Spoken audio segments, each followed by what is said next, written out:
partially human, just like the archons. And he knows all this, and he's reading all this, and he's absorbing it, and he's getting it, and so this knowledge was in our own histories, and it has been wiped out by these archons, these forces that don't want us to figure out, what's going on. There's so much to Saturn. I've heard other people speculate also that obviously X amount of 1,000 years ago we had potentially a different composition in our own solar system, and that the fact that Saturn was much closer, the rings of Saturn was even visible from our planet, and that's that's the idea where we got the idea for adopting Saturn as being the lords of the planets in that sense. I don't know how much you've looked into that, Jay, but do you think that this is where they got the idea of venerating Saturn so much, or is there another connection to Saturn that we can talk about? Well, I have heard and read that stuff, and it's intriguing, and there's no doubt that the solar system could have been rearranged in a periodic catastrophe of some kind. But I think what actually, Saturn is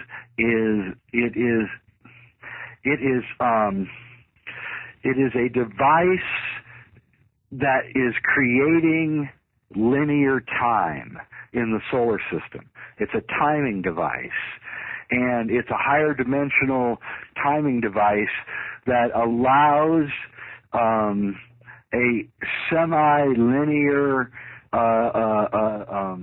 stream of time.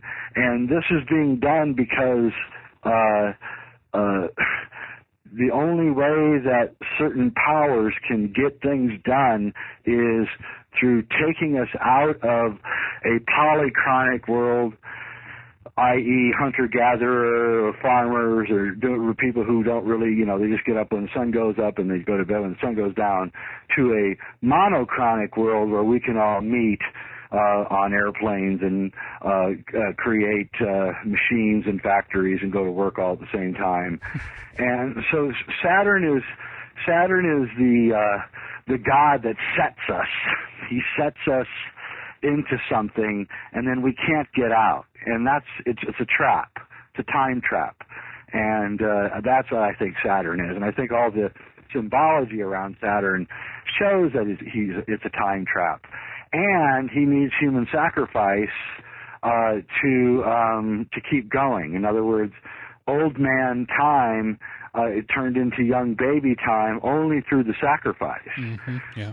So there's a sacrifice that has to happen, and he's carrying the scythe because he's the Grim Reaper also. That's right. He's and he's coming through, and he's gathering up the bodies. Well, what is he gathering up the bodies for? What does he need that for? Because he's sucking the energy of those bodies. That's what he's doing. And he's the Grim Reaper. So he's the Grim Reaper, he's Father Time, he's Kronos, he's Satan, he's Set, he's he is the embodiment of this kind of time trap that we're all caught in right now. And when we can break from the time trap, then we'll be free of Saturn and things. But the solar system does look like it was constructed as a time trap for us. Why? I can't say, except slavery reasons. Interesting. In one of the mythological stories as well, he ends up eating his own children. We have this That's aspect right. of sacrifice again. It needs a sacrifice in order to continue its own process in one sense, and that's obviously an obvious tie-in to this idea that we have ritualistic / satanic sacrifices taking place at the same time as there is certain this weird sexual behavior that we talked about earlier, pedophilia, what have you. Seems we have the murder aspect tied in with that as well, don't we, Jay? That's right. To me, it's all connected, and it's exactly what Stanley Kubrick is saying. The overarching story that connects all of his films together is that if only he'd been allowed to keep it Saturn in 2001, it would be clear and obvious. that this is what he's doing. But unfortunately, he changed it to Jupiter, and the only reason that we even know that it was Saturn is because special effects technicians like Douglas Trumbull have come forth and said that, they spent a year designing Saturn, and then they had to throw it out and go to Jupiter. But I think, yes, I think, it's I'll just be explicit here. It is a Saturnian cult that is archon-based. And the archons, the word for archon in Greek is arctos, which means bear. Okay? So the secret word for archons among themselves is bear.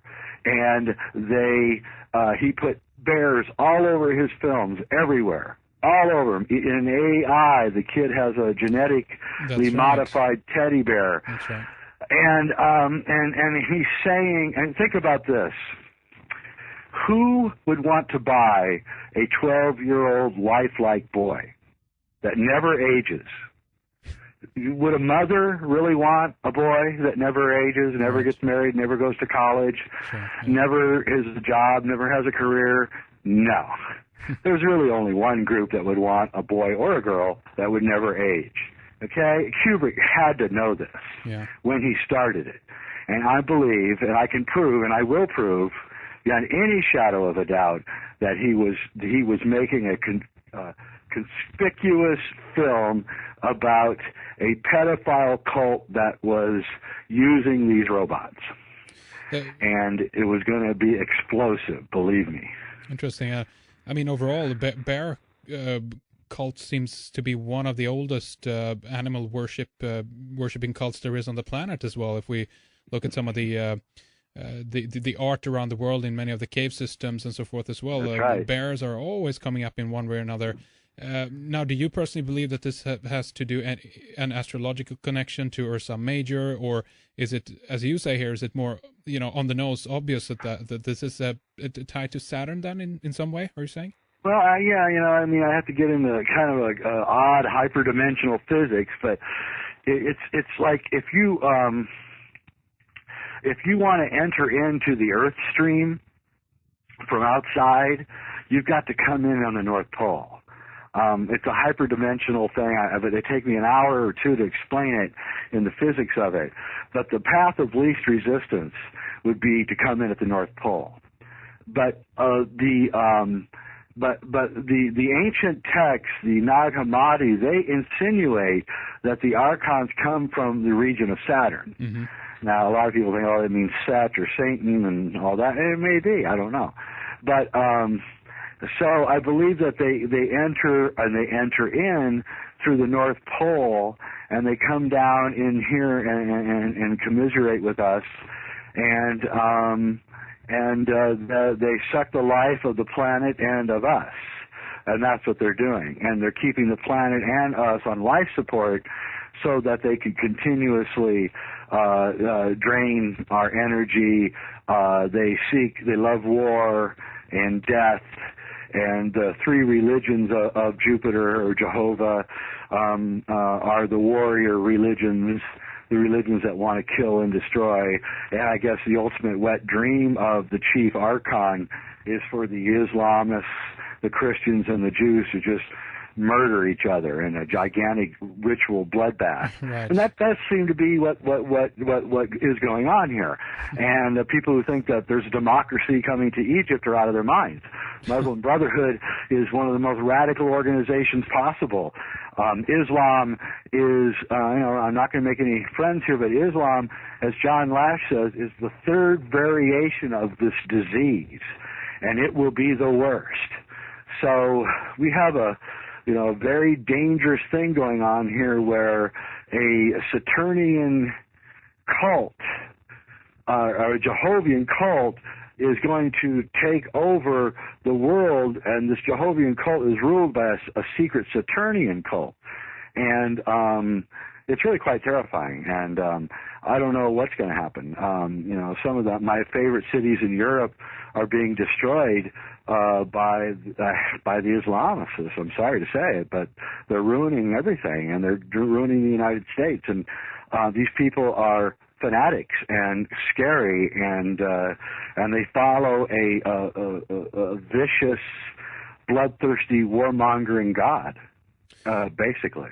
I want to talk more about that in our next hour here as well. I know that there's interesting connections there in terms of some of the things that Albert Pike talked about allegedly in his letters to Mazzini and what have you about a third world war, this being instigated and spurred along in terms of the fights between Zionism, Christianity, and Islam, pretty much. And that's an interesting connection there as well. And whatever the goal of that was, if they are indeed part of the Saturnian cult that is kind of overseeing this whole thing, because on the surface, this is a lot of irrational people are obviously, siding with different sides within this kind of war that seems to be going on between the religions. But let's address that a little bit more in the next hour, sure. Jay, and take a little break here. But I do want to obviously talk a little bit about your websites here as well. jweidner.com, sacredmysteries.com as well. And we've been talking about many different things, obviously. But again, the movie that you do have out now is called Kubrick's Odyssey Part 1.